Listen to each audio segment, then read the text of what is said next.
Okay, so on this you're saying it's page 3? Yeah, well, it is on my copy. I can't see it is on yours. Sometimes printing will skew all that stuff on you. Okay. But it's Article 1.2. So it's near the front of the collective agreement.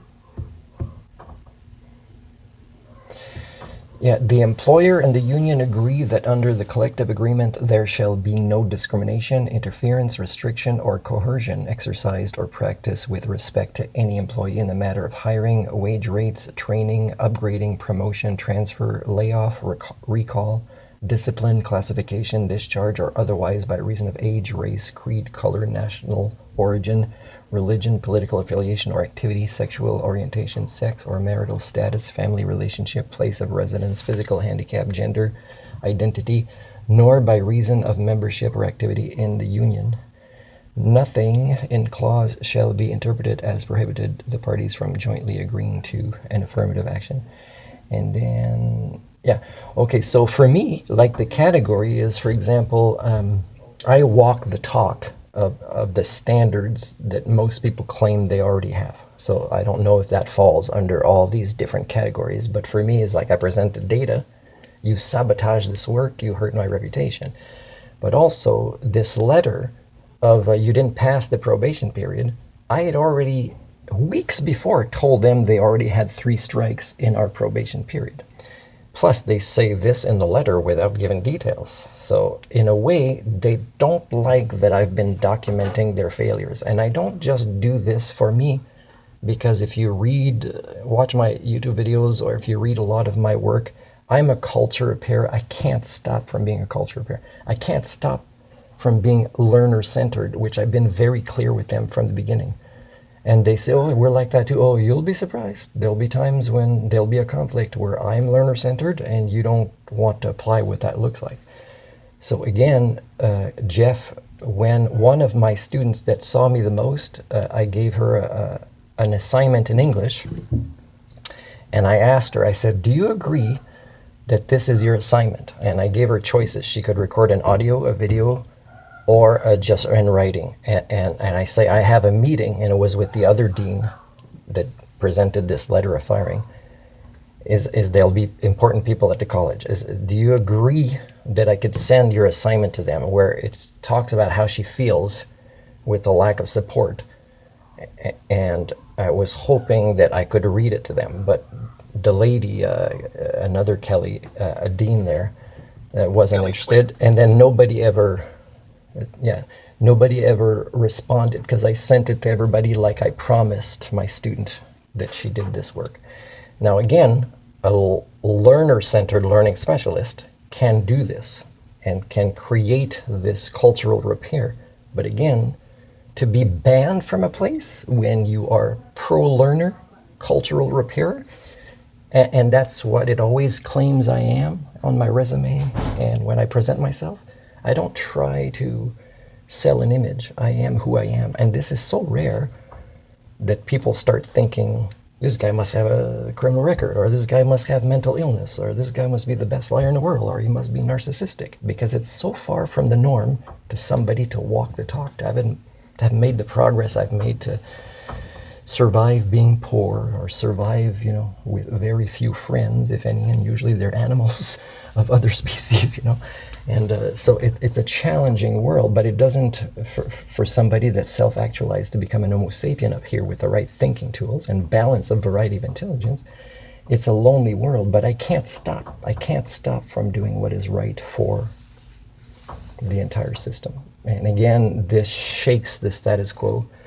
And again, people can work with me or they can always be in conflict mode with me. But the thing is my skill sets still apply in conflict mode, and sadly it doesn't work out for them. But it doesn't need to be like that. It doesn't need to be always conflict. Anyways, today we've... So to fall under this clause, I want to be clear here, and I'm just going to read the new language because it reflects what's in the human rights Okay, language, right? something that I don't see, but you have the longer version. Yeah. So we've identified an error I made in that document. I should have had this at the beginning of that document. But I did Indigenous identity, race, color, ancestry, place of origin, political belief, religion, marital status, family status, physical or mental disability, sex, sexual orientation, gender identity or expression, or age of the person, because that person has been convicted of a criminal or summary conviction offense that is unrelated to employment or to the intended employment of that person. So if you believe that the employer, the college itself, has discriminated against you based on one of these grounds, then you may have a human rights complaint. If you believe that they've discriminated you on a right outside of these, something you consider a right outside of these specific grounds, then it's likely not a human rights complaint. Then it would have to be that it exists under some form of discrimination, which again leads back to the RCMP under hate crime. Well, I can't speak to that. I mean, if I tell them and I document well, why did you not send the binders for the students yet, and nobody answers? You know, and then you get fired, when... Anyways, when I was starting to review this, you said, what do you want to see out of this? And you're going to think this is outrageous, and yet we've only tapped a little bit of the data. Payment for entire contract at the scale reassessed by third party. Damages to myself and CAT, emotional, reputation, etc. Reimbursement of BCGEU fees, so you're the first one to show signs so far of existing as, an advocate for me. Letter of apology. And that's just when I was starting to review from the beginning some of the things. But there's a lot more. And and what we reviewed so far is actually minimal. It's things that I could have forgiven, but still point out to them if they were not first to be confrontational or disrespectful or unprofessional with me by saying, please explain all these inconsistencies. And that's how I start.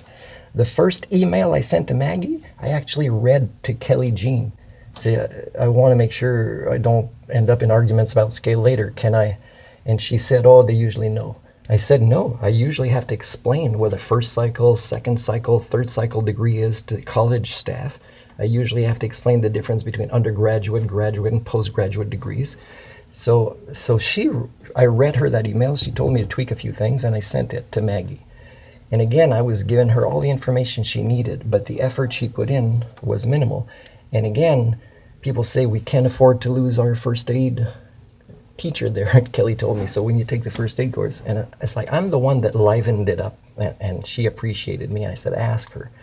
We can't afford to lose Maggie, or there's a lot of turnover in HR because of Maggie. That we can't deal with this conflict right now.